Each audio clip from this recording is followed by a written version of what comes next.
Pretoria, in what is regarded as a groundbreaking judgment for the rights of prisoners who are studying while in jail. A judge ordered that the Correctional Service's policy that they may not use their personal laptops, minus a modem, in their cells, constituted unfair discrimination. This ruling was sparked by three of the so-called Boeremag members, Dr. Pretorius and two of his sons, Drs. Johan and Wilhelm Pretorius. The three are serving between 20 and 30 years imprisonment at the Zonderwater prison outside Cullinan. All three are enrolled at UNISA, where they are furthering their studies. They turned to the Gauteng High Court, Pretoria, as the department refused them permission to take their laptops to their cells to study after lockup time. They, as the other inmates, are allowed to work on their computers in designated study centers in jail. But the three complained that the study hours were limited at these centers, and as they were locked up for the bulk of the day and evenings, they lost valuable study time. The three launched the application on behalf of themselves, but their lawyer, Julian Knight, said he could see no reason why this judgment would not be applicable to other inmates in their situation. The department should consistently apply the Constitution regarding the rights of prisoners. We should not be forced to go to court for something which is a basic right. These people spend 18 hours a day in their cells, which they could use towards their studies. A computer without a modem is basically a typewriter, Knight said.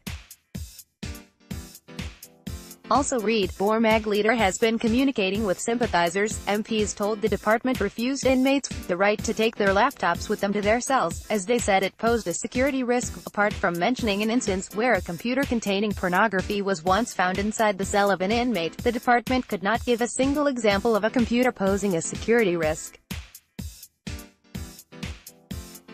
The latest policy of the department is that only students who were enrolled for further studies could have a personal laptop in prison, but these had to be kept at the study rooms. No computer was allowed in any cell. Johan and Pretorius said have previously had the use of their computers in their cells for a period of 11 years. Of those 11 years, they had access to modems for 2 years.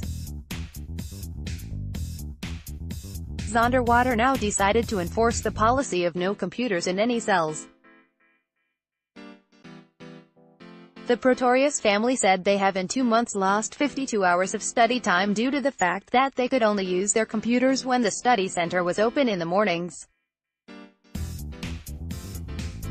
Acting Judge J. Swanepoel had some harsh words for the department and said it did not provide the court with a single shred of evidence where computers in cells posed a security breach. He said prisoners should be encouraged to study, as this contributed to their rehabilitation and it was in the interest of society that ex-prisoners could fully function in society. The department said although the prisoners may not take their laptops into their cells, their right to study had not been infringed. Judge Swanepoel in this regard said, "This argument is in my view fallacious.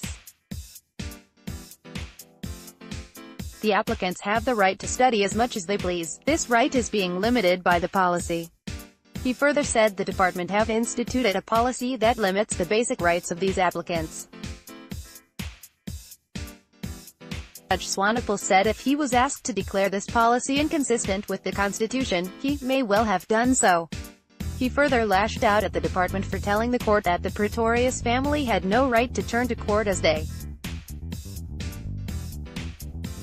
not exhausted their internal remedies. The family told the court that they time and again wrote to the head of the prison for permission to have their laptops in their cells, but when the officials bothered to reply, permission was always refused. Not only did the department not pay attention to their complaints, the respondents have deliberately tried to mislead the court by alleging that the applicants did not exercise their internal remedies.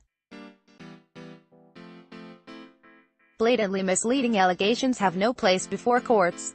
He meanwhile ordered that the Pretorius family may have their laptops in their cells for as long as they remained registered students. The department may at all times inspect their computers via email protected. Pretoria News.